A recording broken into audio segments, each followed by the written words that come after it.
yun na nga mga mi, nandito na naman tayo. Saan na kayo? Saan na kayo? Meron talagang bagay na hindi natin pwede ipagsasabi, ano? Na hindi natin pwede ipagkalat, na dapat yung sikreto nasa atin lang, di ba? May mga sikreto talaga na hindi dapat natin ipagsasabi kahit kanino, sa mga kaibigan, sa mga kakakilala, sa mga friends mo sa Facebook, ganon. May mga tao talagang mahilig mag-flex sa social media, 'di ba? 'Di ba? 'Di ba? 'Di ba? Pero guys, hindi naman 'to kasi masama, 'di ba? Yung pagpe-flex mo sa social media. Kunwari, nagpo-post ka ng mga achievements mo.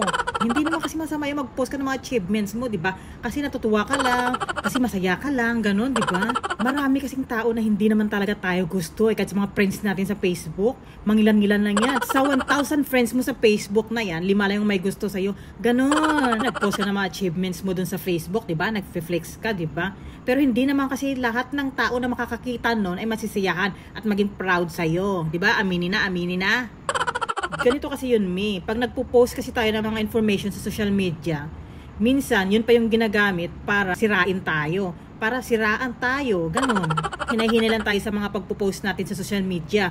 Kasi hindi lahat ng taong nakakakita nun ay nasisiyahan sa mga nakikita nilang mga flex natin doon.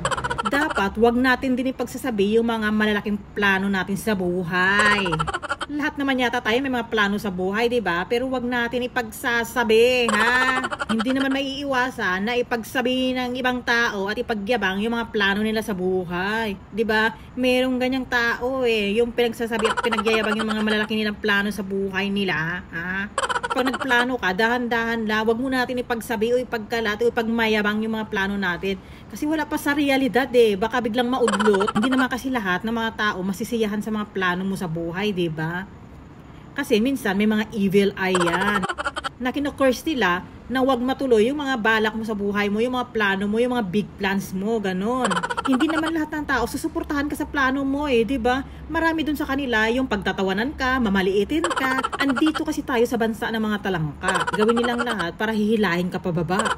Huwag natin ipagsasabi yung tungkol sa love life natin. Meron kasi sa magkakarelasyon na broadcast, di ba? Ang ibig ko sabihin, pag nag-aaway sila, alam ng buong barangay, alam ng buong bayan, alam ng buong friends sa Facebook, kung anong nangyayari doon sa loob ng relasyon nyo.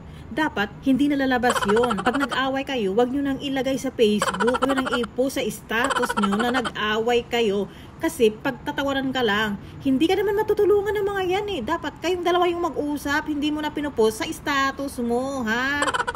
Ika nga sabi nila, keep your relationship private. Eto rin, Mi, eto rin. Wag na wag mo rin sasabihin ang income mo. Sa Pilipinas kasi, nakadepende kasi ng uri ng trabaho mo ang respeto na ibibigay nila sa'yo. Kung maliit yung income mo at kinikita mo, parang maliit din yung tingin nila sa'yo. Nakadepende ang uri ng trabaho mo sa respetong ibibigay nila sa'yo. Pag nalaman nilang malaki yung kita mo, malaki yung income mo, baka gawin kang utangan nila. Malupit ang tao pagdating sa pera. Diba? Yung mga susunod mong plano, next move nga, ika nga. Yung pinagkakalat mo na, pinagyayabang mo na wala pa nga sa katuparan, kaya hindi tuloy-tuloy, matuloy-tuloy. Lahat ng tao sa paligid mo ay hindi gustong tulungan ka, hindi gustong tumulong sa'yo. Ang iba dyan, naghihintay lang yan na magkamali ka Wag na wag mong pagsasabi yung family issue nyo. Nag-aaway na pamilya sa Facebook, yung mga nagpaparinigan, post dito, post doon, di ba? Pinagchichismisan ng buong barangay. Tapos, pag nachichismisan, magagalit. Sila din naman may gawa. Sila din naman nagpo-post. Kahit anong issue sa pamilya nyo, wag na wag mo na itong ilalabas. O ipagsasabi kahit na sino na hindi naman parte ng angkan nyo. Always protect your family pa rin, Mi.